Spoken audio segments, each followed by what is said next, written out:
Hey Ruder guys, so I'm coming at you with another video in my MVRCK series, making videos really controversial kinda. And last week I talked about SJWs using Star Wars as a jumping off point, and guess what? We're doing it again because what? Star Wars needs to continue being woke? Let's get into it.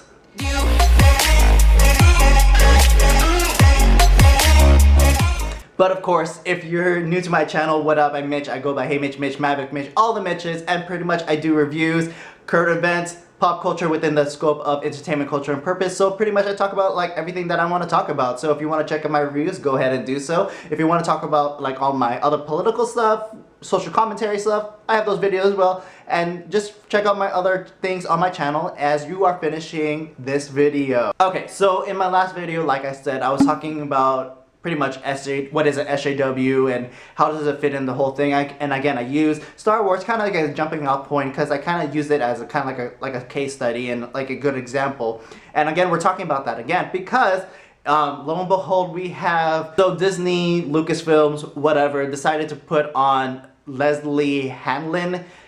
Essentially another person who is deep entrenched in like wokeness, and they're using her to write a new spin-off series on TV, movies, whatever, female centric, okay? Other people have talked about this, The Courting, Geeks and Gamers, Neurotic, Clownfish TV, everyone has been talking about this, so I wanted to chime in. And so, again, I'm pretty sure she's already hired, but I don't know, there's already a lot of people talking about the backlash because already there wasn't enough women representation in the new sequel trilogy of Star Wars. But rewind real quick.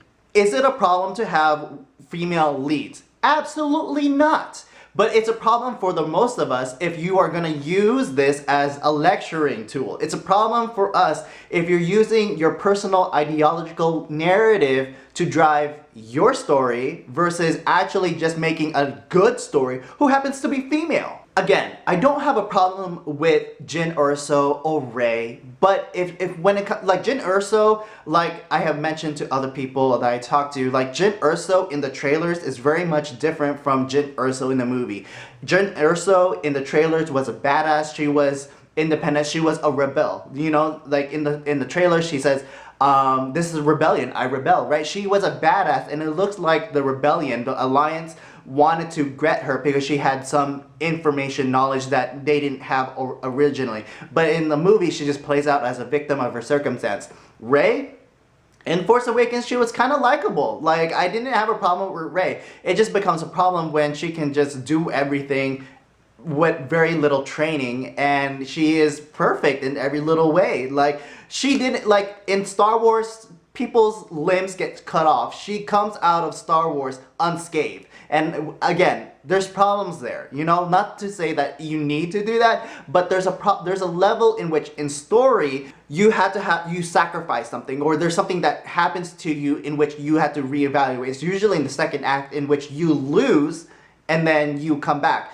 She doesn't really go into that, or at least if she does, it's very superficial. Going back into this Leslye Headland character person, she did an interview with Variety, and we'll just break it down because if you don't believe me when I talk about like all this narrative and wokeness and everything, I'll break it down because now you'll see from firsthand what's coming out of her mouth. Like I think white women need to kind of step up their game, to be quite honest. Like, sorry, but I'm calling you bitches out. Like, already using identity politics. Like, you know, there's like I couldn't agree more with everything that these brilliant women are saying. But like, I'm also seeing the silent killer, which is a lot of white women at the top who are kind of reinforcing a lot of old ideas. I think a lot of it, you know, to give them the benefit of the doubt, and I'll just speak from my own personal experience. It's just like I wasn't sure how to be an ally.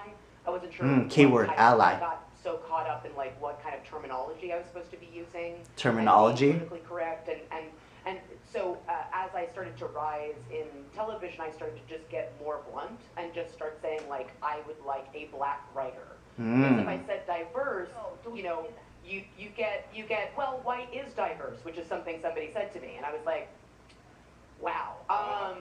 Diversity. I was like, it's not cool, but to really, you know, I reached out to my, you know, the women that I respect who are not white writers and directors, and I said, what should I say? What language should I use? You know, What language should I use? It's worth it if you're in a position of hiring power or green lighting power to reach out. Do you ever talk to someone and say like, hey, what language should I use to talk to you? How can I support writers of color and LGBTQ and disabled writers? Like, what can I do? And what kind of vocabulary should I be using? What vocabulary? It's easier.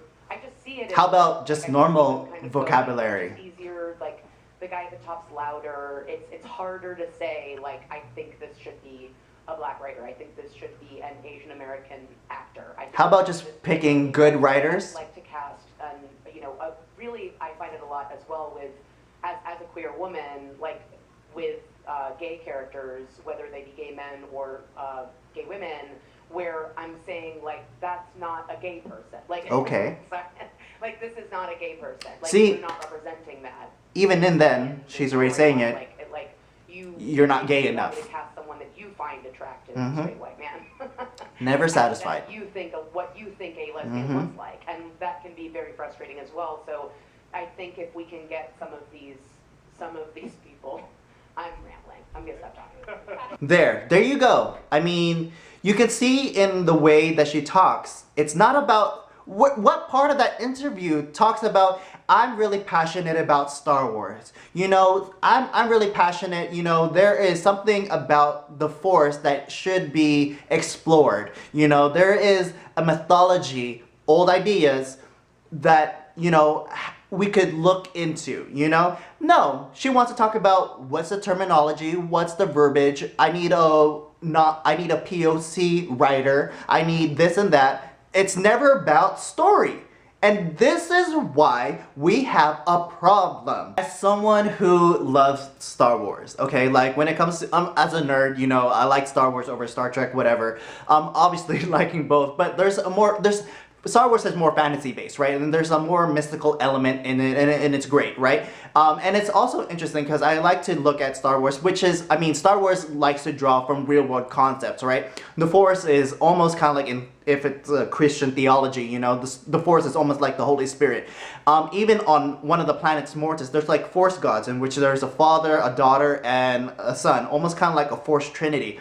And so there is ideas there, and it's funny because obviously in universe it needs to be concrete, but like having Leslye there writing her way, she's essentially having a disturbance in the Force because she is like in canon the Force should work in itself, right? Obviously the writers like manipulate the Force how they so fit, but like the Force has an identity, as mysterious as it may be. It's almost sentient, right? The will of the Force and everything, but she is inserting her will onto the Force, like she is inserting her will into this universe, rather making it organic and building mythology. Imagine, again, like if you were to pick up any other franchise, Lord of the Rings or whatever, and like, what, I just want a lot of Asian people in it because I'm Asian. Like, this world is based in like another like dimension or whatever, but it's kind of like based on European mythology and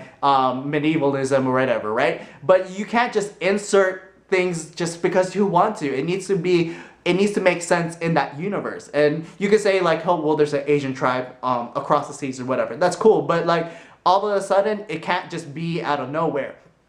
Okay, again, with Star Wars, it needs to make sense, and they don't want to. And this is the point, like I want to get at, like. There's a narrative there, like she mentions old stories. She believes that all of this has been done and there's something new.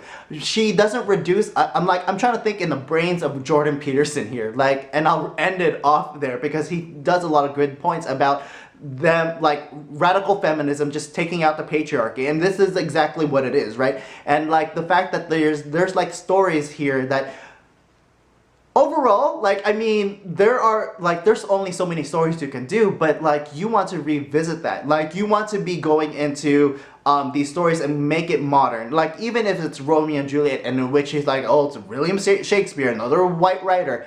Cool, whatever, but you can still do like a modern take on these stories that have been in place. And the fact that she just wants to make other stories and just insert their narrative, it just sucks because it comes out of bad faith, you know? Like, she just wants to make her stories, and it just sucks because no one's gonna buy it. No one's gonna buy it. If you're just gonna put out your woke narrative, no one's gonna buy it because we want good stories. It sucks because if in Flash there's Speed Force, and then in Star Wars there's actual the Force, right? And so it's as if she's inserting a woke speed, like, and it's like the woke force. It's so quote unquote forced, pun intended. It's so forced on us rather just making a good stories. Like, if you want a good story, I really love The Mandalorian. I think it does a really good job. There's, like, people have mentioned some wokeness in it, like with the female shock trooper, or like Ming-Na doing it, like, but those are fine. Like, it wasn't like, I'm a strong woman. She didn't need to say those things. You just know, like, okay, she's a badass. She was with a shock trooper. She was about all this stuff. And so I'm rambling here too, but I'm just going into the point where, we're not gonna like this if you're just gonna insert your wokeness into Star Wars rather than just diving into a mythology about good versus evil or chaos versus order, or these large umbrella themes, and going into that versus good story making rather than just whatever wokeness that you want to propagate. Overall, you kind of get my point here, right? We want good stories versus SJW narratives. And again, you can check out my other video that I talked about SJWs and where it's going.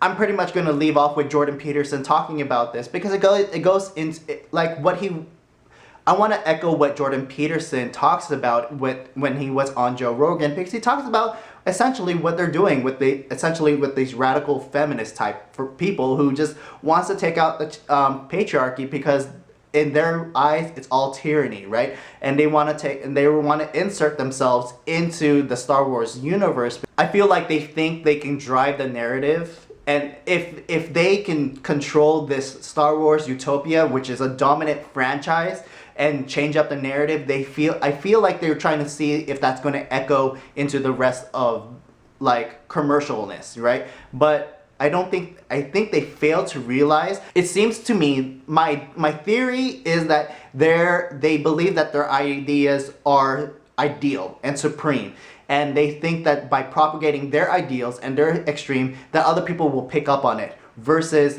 and realize and see through all the narrative and like, this is garbage. I want real good storyline. And so yeah, finish off with Jordan Peterson talking about it. But before that, please like, share, and subscribe. Comment below, tell me what you think, and check out my other videos. You can follow me at Hey Mitch Mitch on my Instagram. You can also follow me in my joint Instagram at It's Mandatory Fun, where I do other videos with my friend Jen. But yeah, thanks for watching. Check out the rest of the video with Jordan Peterson, and do a comment below. So until then, peace, peace, peace be with you. Come espero tuo. So what exactly is going on with women's studies that you believe is fostering revolution? Well, you go on their websites and read what they say. I mean, first of all, for the women's studies types, and this is what would you call it? False anthropology. There's this idea that way back when there was a feminist paradise, and that would be like noble savage mode of living where everything was egalitarian and women dominated. It was a matriarchal culture. That was put forward by a UCLA anthropologist named Gembutes. I can never pronounce her name properly, but I think I got it. And then that was overthrown by patriarchal institutions, essentially starting at about the time, say, of Judaism. And that was all overthrown, and ever since then we've lived in an oppressive patriarchy. And now that's what our culture is. It's an oppressive patriarchy. So they're pointing to one unsuccessful society that they believe existed, or did it actually exist? No, it didn't exist. There's no evidence for it whatsoever. It's complicated, but it's the telling of a kind of psychological myth as if it was history. Whoa.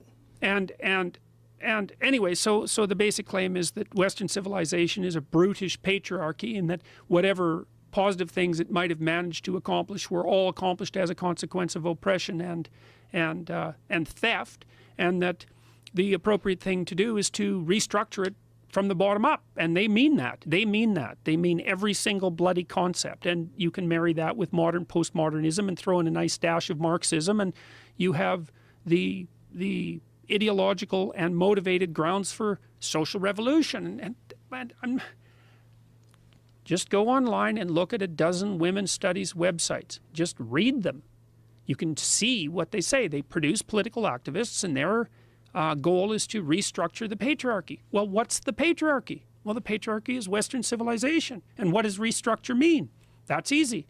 It means tear it down and destroy it. Why? Because it's a brutish system that's predicated on nothing but oppression. It's nothing but a tyranny in the eyes of the radical women's studies types. Heterosexuality, that's a tyranny. Capitalism, that's a tyranny. Democracy, well, that doesn't even exist, and even if it did, it would be a tyranny. Everything's a tyranny.